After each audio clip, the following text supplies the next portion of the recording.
Well, hello and welcome back to the very latest episode of my Love Machine podcast. Now, when it comes to dating, many of my clients have the same issue. They are constantly setting themselves unrealistic expectations when it comes to swiping, to matching, to finding dates, to going out on dates, the outcome of these dates, and getting into relationships. So today, what I thought I would do is have a bit of fun. I've got an expert with me to help discuss this wonderful issue. It is the lovely Sophie Blackman, who is a manager of her own PR company, a sex and dating and relationships blogger and writer, and also a freelance journalist. Sophie, welcome to my podcast. How are you doing? Hi, James. Thank you so much for having me on. It's such an honor. I've watched the podcast for quite a while now, and I always adore the episodes. So thank you for having me, and thank you for agreeing to have this conversation with me. You're very welcome. Now, we discussed on Instagram what we might talk about, and Mm, we decided that this is a great topic: unrealistic expectations. Now, yeah. is this something you do yourself or you've heard from your friends? What do you think your thoughts are on this? So my thoughts on this are, so just so the audience have some kind of understanding, I'm 24, so I'm quite young in terms of, I suppose, the dating market. So what I found is when I first started dating, even from a teenager, you do, don't you? You kind of get lost track a bit. So you will start talking to somebody. If it's going a bit well, you immediately, and you can't help, it's very natural, you immediately start to picture all the really good things, whether it's something as crazy as, you think of your future wedding day and how good you would look together on that day, for an example, or you start thinking about how much you'd like to go food shopping with that person on a Thursday evening. Do you know what I mean? All those things like that, they can happen quite quickly, and it can be kind of cloud your judgment when dating that person. I realized I was doing that a lot, as in I would give guys too many chances because I would be more thinking about what I'd created in my head about them as to their reality. Following conversations with friends, writing about it a bit, and trying to get to the bottom of it, it very much came to my attention very quickly. This isn't just something that I do. We all do this. Whether we do it to extremes or a little bit, like it's affecting all of our dating life in one way or another. So that's why I thought it'd be such a good topic for us today, to be honest. It is. It really is. You mentioned about how people start to fantasize about getting married, settling down, starting to name their children when they're going on honeymoon, all these sort of strange things. Have Yeah. you done that strange thing that many women do when you start to practice your signature with a person's surname?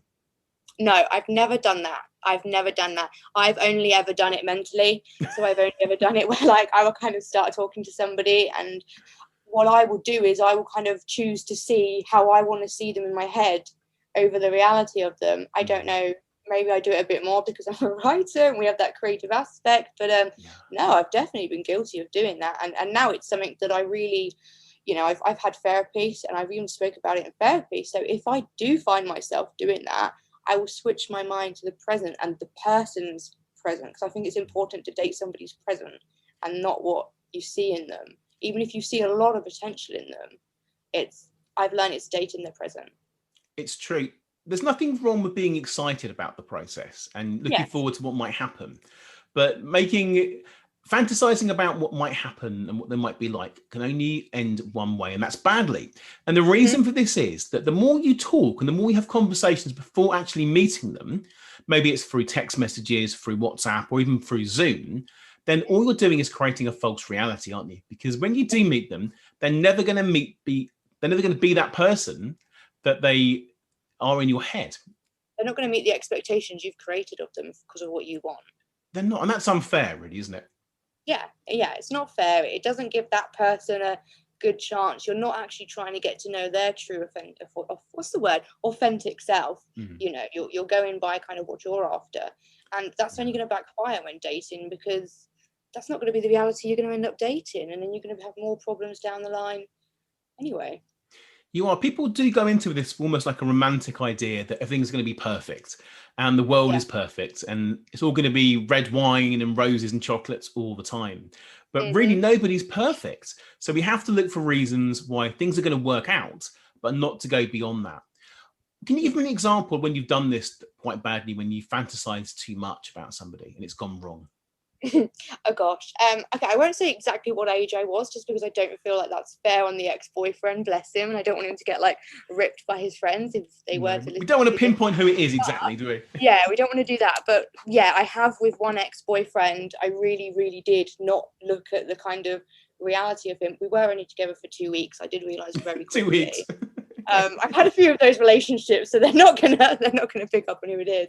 But yeah, when I was kind of, I'd say 18 to 20, I had a few of those where I would date somebody for like 2 weeks, a week, a month, and it was because I was doing this exact problem of expecting them to be what I had created in my head through what they were kind of showing me they were, but I was just kind of not really taking it at face value, to be honest. So say if they were showing me that they were like a kind, nice guy, to me, well, that's great. They're the best man in the world. They do. And I think it also links to settling.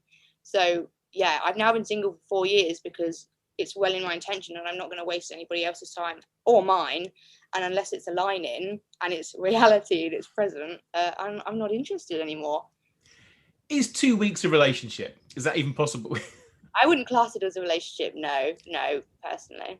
No. So these guys that you were doing this with, these short relationships or these short experiences, we'll call them for the purpose of this podcast. Yeah. Were you talking to them before by text or phone calls before you met them? Yeah, so I'd gone on dates with all of them. I've never kind of dated anybody that I haven't met up with. Do you know what I mean? Yeah. So I would talk to them and we'd go on a few dates and then I'd go into a relationship. But I definitely think it was that thing of being quite young and naive. And also throughout my whole throughout my whole secondary school, I was always in a relationship. From year 8 to year 11, I was in a 3 or 4 year relationship. And in sixth form, I was in a 2-year relationship. So I feel like I came out at 18. I dated 2 guys, and I will say that my first 2 boyfriends, bless them, amazing guys, you know. So I think that when I went into the dating market and I realized that not all men are actually brought up really well by their mums, it was like, oh, I've created this false narrative of like, well, my past ex-boyfriends were lovely, you know, treated women amazing. This isn't actually the case, and I can't live in this, you know, false reality. I need to be careful, and you need to be safe as well. You do. So you had some good experiences before, which is why you therefore expected everyone else to be the same. Yeah, I guess so. So you tended to ignore maybe red flags as well. Is that true? Definitely. Yeah. Lots of people do that. They ignore the red flags because they get so caught up in the moment. This is the one. And then maybe they get love bombed. Maybe they get told all these wonderful things and made to feel safe and happy. And then it fizzles out very, very quickly. Is that what happened to you? Yeah, so I was obviously 18 at the time, and I will admit, I hold my hands up, I felt very kind of lonely after that breakup. I had friends, but not too many. I'd put a lot of my time into that relationship. So I think one of the main reasons I settled and would kind of look into this more idea of my imagination when dating was because I was trying to fill a void. You know, I didn't have much self-love, not much self-esteem or worth, young and naive, and I think that I would push all those red flags apart, push them away, and just kind of imagine more so that it's going to be okay. It's all going to be okay. It always is. When really, yeah, that didn't help me in the long run. And that's why I feel passionate to talk about it today, because I feel like a lot of us, especially women, do you think that's fair to say that more women are more kind of prone to do this? I think so, at least initially. Guys can fall in love quicker than women, believe it or not. But when things become intimate, women will fall in love very quickly. It's the way women are programmed, or the hormones and the chemicals and things. But men generally are the ones that fall in love quicker. So without the sex, without that sort of intimate side of it, men will fall in love.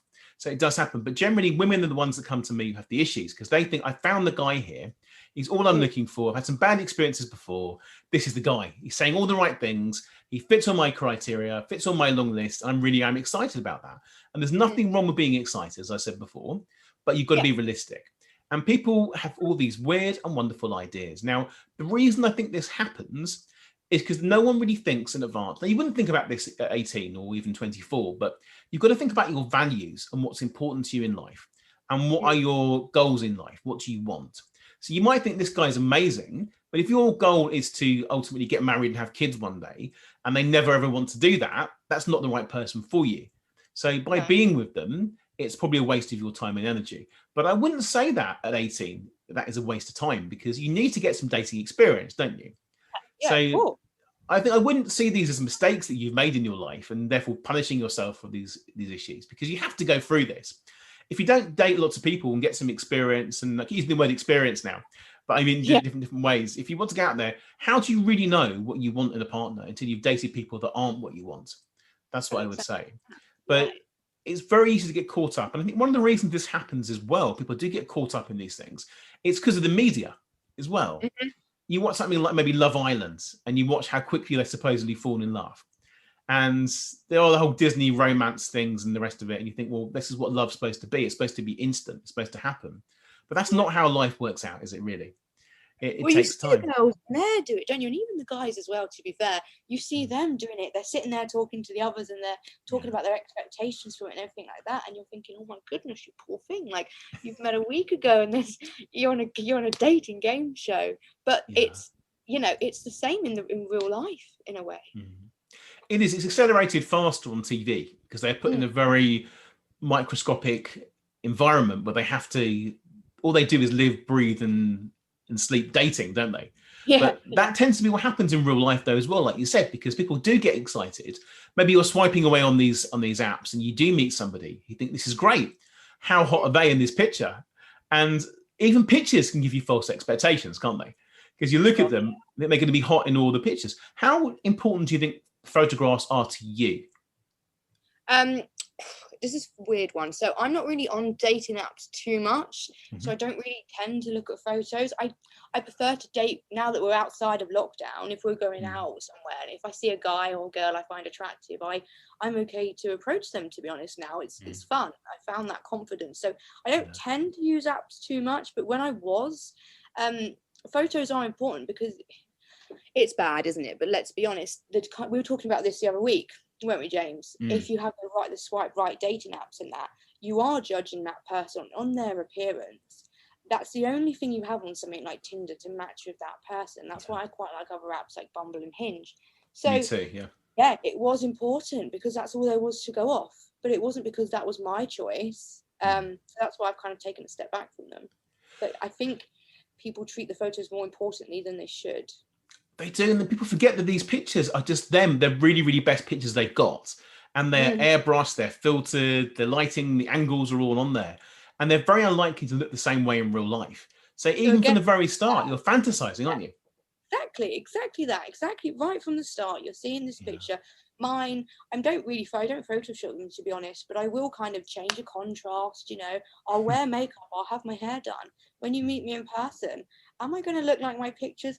Absolutely not. But you, poor thing, you might be really excited to meet who's looking in the pictures. She's not turning up. She's not turning up. She might look a bit like her, but nobody looks exactly like their photos. We are not 2D people. Do you know what I mean? Yeah. I always say that to people, like, I see a lot of people really worry about their photos on dating apps, really stress about them. Why do you think this is? Do you think it's because that's what so many people are judging them off? It is, like you said, on something like Tinder, all you've got is a one picture in front of you initially that you make all your judgments and decisions on. Before you even read the profile, before you look at the album shots, before you even connect with them, you think, do Mm. I find them hot in this one particular picture? If it's a bad picture, and the funny thing is, most men take terrible pictures because Oh men yeah. haven't got the benefit of hair and makeup, have they normally? And they can't wear these outfits that men just wear the same thing, shirts or a t-shirt if you're lucky. Women have Yeah. got all sorts of lovely outfits they can wear, cocktail dresses, bikinis if necessary. Not You that I can make recommend them on yourself dating stand app. out. Yeah, Yeah. exactly. So guys don't know what to do. The guys that are good at taking pictures, who maybe go to the gym or work out and take more pride in their appearance, tend to do better because they know what they're doing. It's more an Instagram generation, I think. People Yeah. are better at taking pictures now, which is why I hate putting pictures of myself on Instagram. I'm not on there for dating reasons. But if I'm going to put a picture, I want it to be the best I can. It's branding because dating Yeah. is always marketing as well, isn't it? Hmm. It's important. So you want to market yourself in the right way, but you can't market it as a lie. And I think women do this more than guys because guys Yeah. find it very hard. What you see is what you get generally, which does lead to terrible photographs. And Yeah. if you and they do, women can look hot in any picture depending on where their eyes look or where they've filtered it. Guys, you look at them, yes or no. But Yeah. really, the trouble with that, you're then thinking about them in the picture or the girl in the picture, thinking, well, okay, they look really nice, but then you're going to start looking at the album shots and then you're going to look at the profile. But the problem again with these dating apps is most of them have very short amount of text on them. How do you know if someone's going to be a good match with you based on 2 lines in a profile? You just don't know. There's no way of knowing the values. There's no way of knowing what their goals are in life. If they want to have children, if they want to live in New York, want to live by the country, want to live in a big house, if they want to have dogs, you don't know these things. You have to start the conversations first. And then the other problem is with these dating apps, people start the conversations off. They've got no idea what to say. And guys in particular don't get many responses because some of these apps like Tinder, there's 9 men for every woman on there. So they come in with, hi, how are you? Or something boring like that. And women do this too. And then the women will say, oh, that's really boring, not making any effort. And well, you put in some effort, then it's tricky. That's what I always say. It is, but it's not hard to make the effort. I teach people how to make the effort with this. All it needs, even putting their first name in the message can really help. Like, hi, Sophie, how are you? That's better than hi, how are you? At least you haven't copied and pasted it directly. Would you agree with that? Yeah, I completely agree with that. It's the same as when you get emails. If somebody emails me and they just say hi and they don't say my name, I'm not going to lie to you. It doesn't matter what the opportunity is. I'm not interested. It's the respect thing in that. And I think the same with dating apps. I'm not saying they have to message me being like, hi, Sophie. But when they do it, I'm more inclined to reply. It's more personal. To me, it says they actually want to get my attention there. Do you know what I mean? It does. I think your name is the most beautiful word in your language. You hear that. Yeah. If you can see it, you've got a whole load of messages in your inbox and your name is in one of them, you'll be drawn to that one first. I teach people that, men and women all the time. They're naturally going to want to open that and feel they've got a connection with you. And you're right about emails. I get emails all the time. And I look at them, the ones that put hi, I thought they just copied and pasted that to me. Yeah. Or it's a general bulk email. The ones that put, hi, James, love your podcast. I love that episode of this, or I love that article you wrote. I know they're doing it as a better way of approaching me. They still probably haven't read the article or listened to it, but at least it's more personal. It's harder to ignore in that case, isn't it? Yeah, how can you ignore that when somebody's taken even if it's 2 minutes to do that, even if they haven't read it or they haven't watched it, at least they're showing that, that respect. I had a great message from someone the other day about my podcast, and I don't know if it was true or not, but they said, love my podcast. They've heard it for months, and they really like the episodes of this. And even if they don't want to get them on the show, they're still going to keep listening anyway because they're such a big fan. The only thing was, they only started following me about an hour before they sent that message to me. So I do wonder how authentic that was. But even so, I thought, well, fair enough. You've made an effort, and it's charmed me. Because charm is the secret, being funny or being charming in these messages. If someone says, hi, Sophie, and then they make a comment to you that's funny about one of your pictures or something in your profile, that's much more likely to get a response. But the problem is, again, about being unrealistic, is how do you know if someone's a good match for you? If all you can search on is age and location, it's really, really hard. So people are already making false expectations of people before they've even met them. And they will then go on to WhatsApp and they're carrying on the conversation, which is a bad strategy as well. So you meet people normally, you said, from going out and about to events and parties and things like that. Is that right? Yeah. So you have that connection. So I don't go out too much. I probably go out 2-3 times a month. So yeah, I'm not really going out too much. So it actually has been a kind of struggle to meet new people, especially with lockdown and now we've come out. Yeah. It is difficult when you're not keen on the old apps.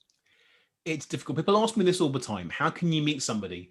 They don't want to go on the apps. And I work with 18 different dating agencies out there. And these agencies charge between £4,000 and £15,000 memberships. And if you've got disposable income of a certain age and you want to do that, they can be great choices. But someone maybe who's under 30, who hasn't got that sort of money to spend, then what options do you have? And I would say maybe ask your friends to pay a matchmaker for you is a good thing to do. And send them an email saying, I really want to meet somebody. Can you make any suggestions for me? Everyone will do that initially. And parties and events are good things. And more things are opening up now. Opportunities are coming. I think it's a lot easier to make a real connection with somebody face to face. But it's difficult. No one's going to be approaching you in coffee shops and in the high street like they used to for a while. Because people are still going to have masks on, aren't they, first of all, which is a barrier. There's so many barriers when it comes to this. Now, let's talk about unrealistic expectations on dates then. Let's do that. Do you think supposing you've spoken to somebody, or maybe you even know them, or you have interacted with them in some way, and you're a bit excited to go and meet them, do you think even the choice of venue can cause unrealistic expectations? Yeah. And I think it can do. I think sometimes, and I think men do this, bless their hearts, because they feel pressure. So I've known men that, they're not earning top money, but they will try and take you somewhere really fancy. you don't want to be rude and turn to them and be like, I know you can't go here, but like they do that, they have that pressure to do that. By them doing that, if they're doing it with a woman that hasn't realized that's what they're doing, they're setting a very unrealistic expectation for themselves. Yeah. So I feel like it happens in lots of ways. By our photos, if we haven't seen the person before the date, we set those expectations. Venue, like you said, where we're going, okay, you've now set that expectation of like, this is the vibe. Do you know what I mean? So I always say to people when dating, don't bankrupt yourself, don't destroy your mental health for it, you know, just be you and like take people places you can. Don't be up there setting yourself unrealistic expectations of yourself and them. This happens a lot from Instagram as well, because people only post on social media pictures of them on a good day. And they only post about things they're doing that are going to be positive. So no one puts a picture of them sat in McDonald's having just a meal on their own, looking a bit sad. They will put my story every day. Really, that would be great. Maybe Nando's, something like that. But you wouldn't do that because it's not presenting anything interesting. So people might have pictures of them on holiday, picture of them next to a sports car, them in a nice venue looking out. These are the ones that are successful on Instagram. And in reality, it's all for show, because no one wants to put the negative side of themselves out there. So that in itself is setting yourself up for disappointment, because the person looking at these pictures, even on a dating profile, they're going to expect your lifestyle to be like that. So again, it's false advertising to some degree. If you don't want someone to set false expectations of what's going to happen, then be realistic. Have some honest pictures of you. Talk about what you're doing. If you haven't got a huge amount of money, then don't go on rooftop bars and spending £200 on a bottle of champagne. Don't go doing that. Don't try too hard to impress, because men do that. You're right, don't they? Men will try and show off, look how amazing I am. I'm going to spend all this money on you. Then maybe perhaps you'll be interested, or maybe perhaps you'll feel that you owe me something. Have you had that before? I've had a lot of that. And I'm going to just be honest, like I have my own money, and a lot of women do these days. A lot of us do. So we're all just kind of like, we don't care, and like we would rather men not, bless them, bankrupt them, and women of course do it. We'd rather them not. We'd rather you be happy, and we'd rather you know, have a good credit score rather than that. You know, we're thinking mortgages. We're not thinking getting your Lambo. It's true. They don't care. They think about your future. Because what's the point? I think that does happen a lot. Unrealistic expectations when it comes to finances as well. Because if you start the thing off and the guy pays for everything immediately, even if he can't afford it, then perhaps the woman expects that to happen all the time. Of course. Why would you then expect once you're together for it? If he's treating you like that when you're dating, a lot of women and men will then all just carry on expecting that, and you have then set yourself up for, well, a lot of loss of money. Not just that, but then it's resentment. You think, why doesn't this girl ever offer to pay? Why don't they offer? They're always expecting me to do something. Because you've set the patterns right from the start and the behavior, the way things are going to be. Now, absolutely, whoever asked the person out to start with should pay for the first or maybe second date. That's absolutely fine. But the way that things, but having said that, the way that the world works is different, because people don't generally go for meals on a first date. I don't recommend that. Go for drinks. And normally, non-COVID times, it might just be someone goes up to the bar, gets a drink, and then someone else gets drowned the next time round. That's what happens. So this whole who pays on a date business isn't as important as it was before. Although they have got bar tabs now and the waiter service and things like that. But even so, I recommend dates are kept quite short to maybe 90 minutes anyway. So what's that? A bottle of wine over 90 minutes. It's not a lot of money. So the whole who pays business isn't really relevant to this. But I think you've got to be truthful, and honesty is important when it comes to actually going out on these dates as well. Because if you're dishonest in any way, you're going to have no choice but to end up with that person getting unrealistic expectations of what's going to happen. Can I ask, what is the biggest lie someone has told you on a date to get you interested? Biggest lie someone's told me. They've completely changed their job title and what they did as a career, and then I found their LinkedIn. Right. And they didn't do that at all, bless them. There was that, and I didn't even address it with them. I ghosted, I'm not gonna lie, because I did think to myself, oh, you're lying about that, what else are you lying about? So I think it's more common than people realize. I hope not, but from my experience, I find people are quite vague when it comes to writing dating profiles. They don't want to write what their job title is. So even if they've got a massive multi-million-pound company, they won't write that on there. And they always try and embellish. You might just say teacher or CEO or something like that. or lawyer. It doesn't really go into great detail. If you notice that. Mine's journalists, and people have actually said to me, maybe I should change it because people don't like journalists. And I'm like, but why would I want to date somebody anyway? I'd rather have it out there. You know that. I only really want to, if I'm going on a dating site, I don't want to match with somebody who doesn't like my career in the first place. No, you So I want them to think be supportive, don't you? yeah, you have having that self-confidence in who you are and what you're doing, and you shouldn't hide yourself. My goodness, don't like portray something you're not, because it's just going to stress you out having to keep up with it. That's true. But what I would say, I occasionally have to test out dating sites and dating apps as part of my job. And I do create profiles sometimes just for a day to see what these apps are like. I've had to judge them before. I have to review them for my website, for other people. I have to do these things. And some impress me, some don't. But I always have to write on there that I'm not single and I'm not looking for a relationship. I'm on there as a dating coach. But even the words dating coach on a profile, people start getting nervous straight away. Even when I was single 15 years ago, oh, you're a dating coach, you're a coach, you're working me out, you're trying to be too clever, you're trying to read my mind, you know all these tricks and tactics. James, can I ask you this? I've been dying to ask you this. So Yes. obviously before you got married, when you were dating, you were a dating coach. So Yes. how did people respond to that when you were dating them and getting to know them?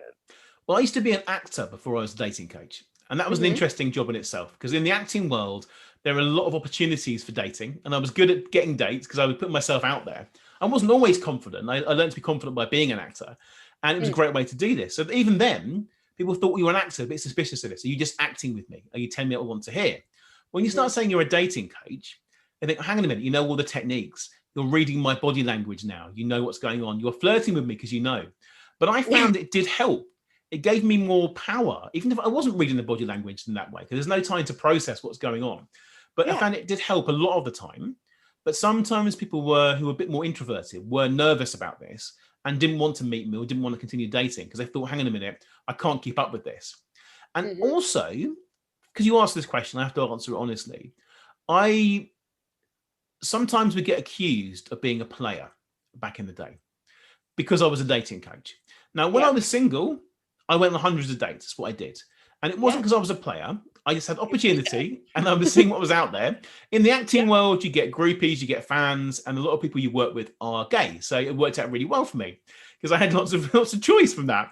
And when I started working at singles events, I had even more opportunities and as things went on. But really, I was never a player in that way. I didn't want to mislead women and lead them on. The world has changed now.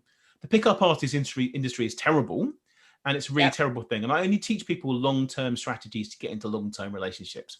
I have to make that really clear because some brands, even now to this day, some mainstream brands still think I'm a pickup artist. Even though I've been married for 10 years, haven't been single for 14 and a half. But I've explained this and sorted this out because all it was, I had the word pickup on one of my blogs at one point. That was it. And the word is passed on. And even that, because you mentioned the whole, was I being judged by that? That particular company, someone there was judging me. They were thinking, this guy's a pickup artist. He's just only out to try and mislead women. And that wasn't true. I'm a nice guy, as you know, hopefully. I'm a nice guy. I try and help people as much as I can. We've known each other now for, what is it, 5 years? Must be about that. And I remember this all came from reading your blog as well and doing things like that. An amazing blog that you have. And all I ever want to do in life is empower people. And this is all turned around now, back from unrealistic expectations onto, onto me. But this is good. This is good. So this is what it is. So no, I think now I'm very credible. People work with me because of what I've achieved. And I had to do some dating as part of this. And it wasn't always good dates. Some of it was bad dates, some interesting dates. I've got a book out there called My Dating Guru's Funny Dating Stories. It's quite a short book because I ended up meeting my wife and I didn't go out any more dates at that stage. But I used some of my top tips of some of these weird people that I dated. They're all lovely. I shouldn't say weird because it wasn't just them. It was me sometimes. I had false expectations of people. And often what this comes down to, I have to sort of round up now, actually. We're coming towards the end of the half an hour already. I think a lot of this is misunderstanding and miscommunication as well. The way we interact with people, because you're telling them things and not asking the right questions, then how do you really know if someone's a good match? And people often make judgments too quickly on the photographs and also on the dates. You mentioned yourself, you felt someone lied to you about their job title, and that was enough to put you off, wasn't it? Yeah, completely. Yeah, but that also, perhaps, I'm not going to say it was rash because you did what you felt was right, but maybe they didn't do it maliciously. Dating, that is a problem. I do have, I will admit. Making rash just judgments on people. Now I do, yeah. Now you do. These things have got worse. Yeah, it's gone the opposite way. It's come from kind of being in my mind about it to like, if there's like one little thing, I'm like, nope. Yeah. My mum used to tell me that when she was single a long time ago. Obviously, before I was born, before she met my dad. Yeah, She used to do that. If someone's nose was too big or someone was an inch too short, and it's all these things. And I think people do it to self-sabotage sometimes. They not really know what they want. Can you show me your nails a minute? Because you can't see this on the podcast. You've got lovely nails, all amazing colours, black and white. My goodness, I need to get them done so bad, as you can see. But They are fantastic. You've got some checkers there and some yin yang and stuff, but they match your coat. What was that? Yeah, match my outfits. I have to get them done. It sounds so diva-ish, doesn't it? But I do. I have to get them done so they would kind of match what outfits I'm planning for that fortnight. I can see your Cruella de Vil coat up there. You've got hanging up. We've got cow print. We've got Dalmatians, leopard print. We've got it all. I love that. I've just noticed that. No one can see this, of course, because I don't use the video. I'm going to use the video at some point in the future podcasts, but not today. And I've noticed all the wonderful things in your room looking around here. Like, is that a bear lampshade? I'm not sure what that is. That is a bear lampshade. Do you know what, James? I love peculiar decor. I love sitting in someone's room and looking around, just going, "Ooh, what in the world?" Do you know what I mean? That's what I do. As a coach, I do that. I look around and think, "What? That's really interesting." You've got a very interesting room there. All sorts of wonderful things going on. By their space. I love your slippers. Are they slippers down there as well? They are. They're Pumbaa from the Lion King. Oh, I see. That's what they are. I love that. Okay. I miss exposing all this. Maybe some lucky person will get to experience your bedroom face to face at some point, rather than Zoom. In a while. I don't think anyone's right. Maybe not over Zoom then to do that. Yeah. Let's round this up because I think we're going to go a bit off topic here. This is all very fun. It's interesting. I don't really have topics what I talk about. I tend to just talk about any old thing that comes into my mind, which makes this fun and makes it. I want to say actually, James. Yes, go for it. Very quickly is I have a belief that we do this with our imaginations if we don't have self-love. Do you agree? Do you feel like if we build on our self-love, then we're less likely to do this when dating? Yes, because it means if you've got self-love and you know your values, you know your worth, you know what you bring to the table, you're less likely to settle and therefore to make these false expectations that come up. It's a very, very good point. Work on yourself. However, I do have something else to add to this you mentioned earlier. You mentioned you're a journalist. I know you're a very, very creative person. I'm a very creative person. And with this comes imagination. Yeah. And with this comes perhaps more romance, opportunity to look and see the good in people. And therefore, these aren't bad things. If you're making these expectations of people and trying to see the good in people, that's not a negative thing. That's not a fault that you've got. It's something you should sharpen up and you should work on so you can see the red flags and not be so aware of this. But having a great imagination and willing to have more love in your life is not a bad thing at all. But you're absolutely right. You do have to work on yourself and value who you are. And therefore, you're less likely to start projecting your own fantasies and your own desires onto somebody else because you know you can get them yourself. You know you can achieve great things. You aren't looking for someone to come and save you. You aren't looking for someone to sweep you off your feet, to be your other half, to complete you. That's what happens. You are perfectly enough on your own. And you are still really, really young. I've got to point out to you, 24 years old. So all this conversation is great. You can still, there's no rush to do anything. You can go out there and have fun with whoever you want to do without being judged. But I would say to you, give people a chance. Try not to rule them out for silly things until you maybe have 3 dates with them. If you go out on a date and it's a maybe, do see them again. Give them a chance. If it goes beyond that, be honest with them. But I think it might take you time to really get to know somebody, a lot longer than 2 weeks. Yeah, absolutely. I've learned that for the best. Yeah, that's an important takeaway for everyone listening. Give people a chance because nobody's perfect and no one can live up to expectations anyway. Everyone's human and everyone's got their own flaws and their own strengths. So embrace them all, but do work on yourself. And I would say to you, go out there, have some fun and don't punish yourself for making these judgments of people because all it is being imaginative. But sometimes imagination can run away. But this is an important thing to have. It's childlike quality that many people lose being imaginative and being interested in what people have to offer. So don't let go of that. I'm sure it's good for flirting as well. So Sophie, thank you so much for this. If somebody wants to find out more about your blog or what you do, how can they do that?